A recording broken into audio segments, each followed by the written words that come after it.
Good day विद्यार्थी मित्रांनो, आपण आपल्या मागील व्हिडिओमध्ये संख्याज्ञान या घटकातून 10 अंकापर्यंत संख्यांचे वाचन आणि लेखन हा घटक अभ्यासला होता. तर त्याच्या पुढचा उपघटक आहे विद्यार्थी मित्रांनो, अंकांची दर्शनी किंमत, स्थानिक किंमत आणि विस्तारित रूप. तर आज आपण त्याच्यावर मार्गदर्शन करणार आहोत. तर अंकांची दर्शनी किंमत, स्थानिक किंमत. आपण संख्याज्ञान या घटकामध्ये संख्यांचे लेखन आपण शिकलेलो आहोत. तर आता या ठिकाणी आपल्याला दर्शनी किंमत आणि स्थानिक किंमत यावरती अभ्यास करायचा आहे. तर विद्यार्थी मित्रांनो पहा, या ठिकाणी दर्शनी किंमत,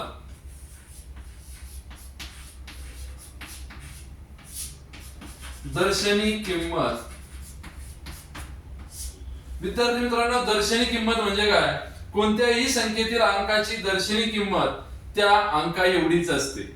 कोणत्याही संख्येतील अंकाची दर्शनी किंमत त्या अंका एवढीच असते. त्याला दर्शनी किंमत असं म्हणायचं. म्हणजे तोच अंक किंवा जो अंक दिसतो तेवढीच त्याची किंमत असते. उदाहरणार्थ या ठिकाणी मी एक संख्या लिहितो.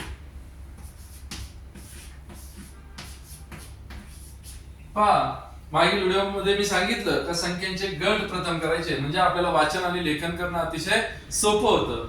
त्या पद्धतीनं आणि ज्याला अजून थोडं अवघड वाटतं त्याने दशमान पद्धतीनं त्या ठिकाणी वाचन करायचं आहे. एक, दशक, शतक, हजार, 10,000 म्हणजे याची किंमत आहे 50,672. आणि परीक्षेला आपल्याला प्रश्न विचारतात, अधोरेखित केलेल्या अंकाची दर्शनी किंमत किती? तर जसं आपण सांगितलं का दर्शनी किंमत म्हणजे काय, तर दिलेल्या अंकाची दर्शनी किंमत म्हणजे तोच अंक किंवा तेवढाच अंक ही असते, त्याला दर्शनी किंमत म्हणतात. तर यामध्ये 6 या अंकाखाली अधोरेखित केलेला आहे म्हणून 6 ची दर्शनी किंमत आपल्याला विचारलेली आहे. मग 6 ची दर्शनी किंमत तुम्हाला पर्यायामध्ये वेगवेगळे पर्याय दिले जातात. त्यामध्ये बघा या पद्धतीनं वेगवेगळे पर्याय दिलेले जातात आणि 6 हा पर्याय दिला जातो. खाली 4 पर्यायामधून आपल्याला याची दर्शनी किंमत शोधायची आहे. तर दर्शनी किंमत म्हणजे दिलेला अंक जो आहे तीच त्याची मूळ किंमत, त्याला दर्शनी किंमत असं म्हणतात. म्हणून 6 हे त्याचं योग्य पर्याय उत्तर आहे. म्हणून त्या ठिकाणी आपण गोंधळ न करता आपला 4 नंबरचा पर्याय गोल करायचा आहे. पहा, दिलेली दर्शनी किंमत समजलीच असेल तुम्हाला. दर्शनी किंमत म्हणजे अंकामध्ये दिलेल्या संख्येची जी किंमत आहे तीच संख्या, त्याला दर्शनी किंमत असे म्हणतात. अजून एक उदाहरण पाहू आपण. समजा मी एक दुसरं उदाहरण अजून या ठिकाणी आपल्या माहितीसाठी लिहित आहे. संख्या खूप मोठी वाटते विद्यार्थी मित्रांनो आपल्याला, म्हणून आपण गोंधळून जातो. परंतु दर्शनी किंमत म्हणजे कोणतीही संख्या जी विचारली आहे तीच संख्या, याला दर्शनी किंमत म्हणतात. तर याच्यामध्ये जर आपल्याला ह्या 2 ची दर्शनी किंमत विचारलेली आहे, परीक्षेला प्रश्न येतो दिलेल्या संख्येमध्ये अधोरेखित केलेल्या अंकाची दर्शनी किंमत किती होईल? तर त्यामध्ये कोणताही गोंधळ न करता त्याची दर्शनी किंमत तीच संख्या आहे. म्हणून या ठिकाणी 2 हे आपलं उत्तर असणार आहे. यालाच दर्शनी किंमत या ठिकाणी आपण म्हणतोय. पहा, या ठिकाणी याच उपघटकामध्ये स्थानिक किंमत हा घटक खूप महत्वाचा आहे. याच्यावरती वेगवेगळ्या स्वरूपाचे प्रश्न परीक्षेला विचारले जातात. पहा, स्थानिक किंमत म्हणजे काय? संख्येतील अंकांची स्थानिक किंमत ही तो अंक ज्या स्थानावर आहे त्या स्थानावरून ठरते. स्थानिक किंमत आपण एक महत्वाचा आता अभ्यासणार आहोत. स्थानिक किंमत. विद्यार्थी मित्रांनो, याच्यामध्ये स्थानिक किंमत म्हणजे संख्येची अंकातील स्थानिक किंमत, तो अंक कोणत्या स्थानावर आहे हे आपल्याला पहिल्यांदा माहिती पाहिजे. त्याच्यावरून त्याची स्थानिक किंमत या ठिकाणी काढली जाते. याच्यामध्ये सगळ्यात महत्वाचे लक्षात असं ठेवायचं आहे आपल्याला, स्थानिक किंमत काढताना आपल्याला या ठिकाणी अंकाची स्थानिक किंमत अंक गुणिले स्थानाची किंमत, याच्यामध्ये अंक गुणिले स्थानाची किंमत म्हणजे आपल्याला आपली स्थानिक किंमत काढणं खूप सोपं होईल. आपल्याला स्थानिक किंमत जर काढायची असेल तर दिलेला जो अंक आहे तो अंक गुणिले त्या स्थानाची किंमत जर केली तर आपली स्थानिक किंमत या ठिकाणी सोपी होणार आहे। पहा या ठिकाणी मी एक उदाहरण आपल्याला देतोय। पहा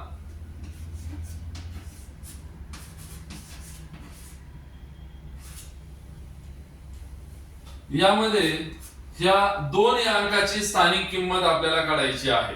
तर विद्यार्थी मित्रांनो, आपण मी जे तुम्हाला या ठिकाणी एक क्लुप्ती दिलेली आहे त्या पद्धतीने जर गेलो तर त्याची स्थानिक किंमत आपल्याला अंक आहे 2 गुणिले स्थानाची किंमत किती आहे एकक दशक शतक हजार।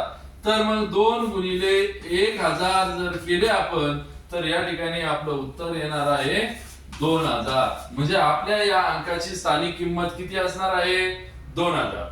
असं दुसरं एक उदाहरण याच्यावरती आपण अभ्यासू।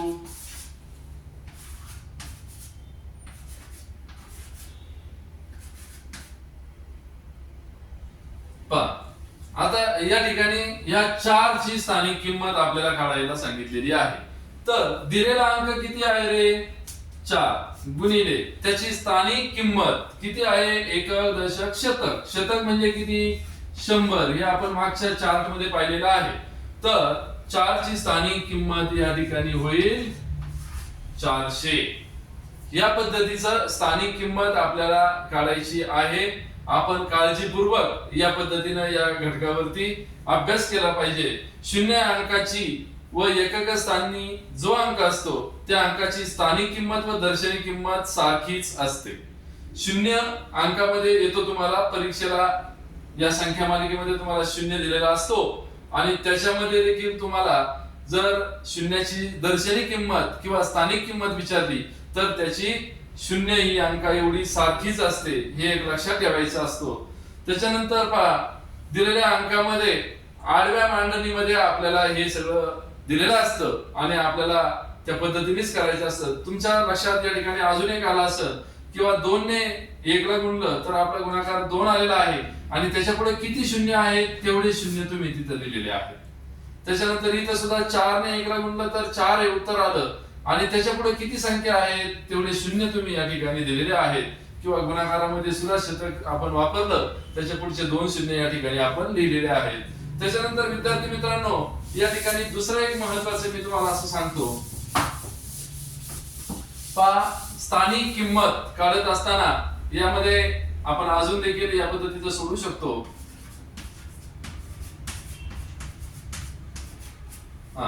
तुम्हाला या 9 या अंकाची स्थानिक किंमत विचारलेली आहे।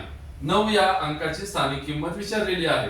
तर सगळ्यात प्रथम 9 हा अंक लिहून घ्यायचा आहे आपण आणि त्याच्या पुढे किती संख्या आहेत त्या मोजायच्यात 1 2 3 4। त्याच्या पुढे आपण 4 शून्य या ठिकाणी लिहून घ्यायचे। ही दुसरी पद्धत आहे। किंवा त्यामध्ये दिलेले अंक मी जसं सूत्र तुम्हाला सांगितलं होतं आणि त्याची स्थानिक किंमत किती आहे एकक दशक शतक हजार 10000। त्याची स्थानिक किंमत किती आहे 10000। मग यांचा जर आपण गुणाकार केला तर या ठिकाणी देखील आपलं उत्तर वरील प्रमाणेच येणार आहे। याचं उत्तर आलं आपलं 90000। काय आलं 90000। म्हणजे अंकांची स्थानिक किंमत या पद्धतीने आपल्याला काढावी लागणार आहे। पहा या स्थानिक किंमत आणि दर्शनी किंमत या घटकावर आधारितच आपल्याला पुढे विस्तारित रूप सुद्धा या संख्या मालिकेमध्ये पाहायचं आहे। परंतु त्याच्या आधी आपल्याला हे दर्शनी किंमत तुम्हाला सगळ्यांना समजलेली आहे। दर्शनी किंमत म्हणजे दिलेल्या उदाहरणामध्ये जो अधोरेखित अंक आहे तोच अंक म्हणजे त्याची दर्शनी किंमत असणार आहे।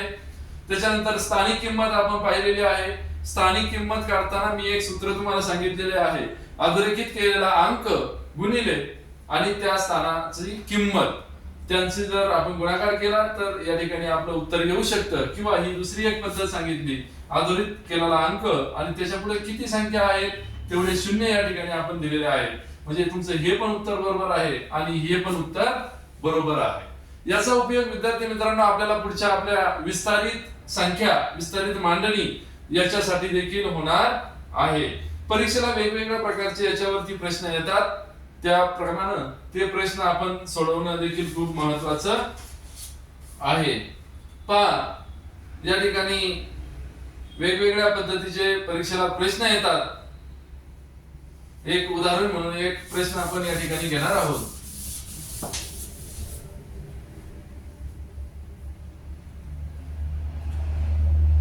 पहा,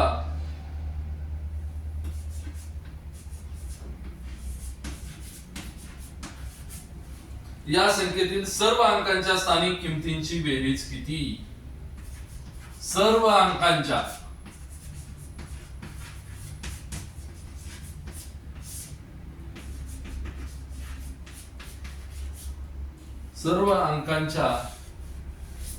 स्थानिक किमतीतील बेरीज किती?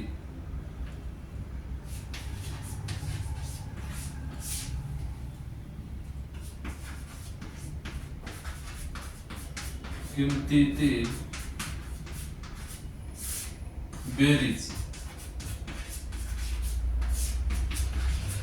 बरोबर किती?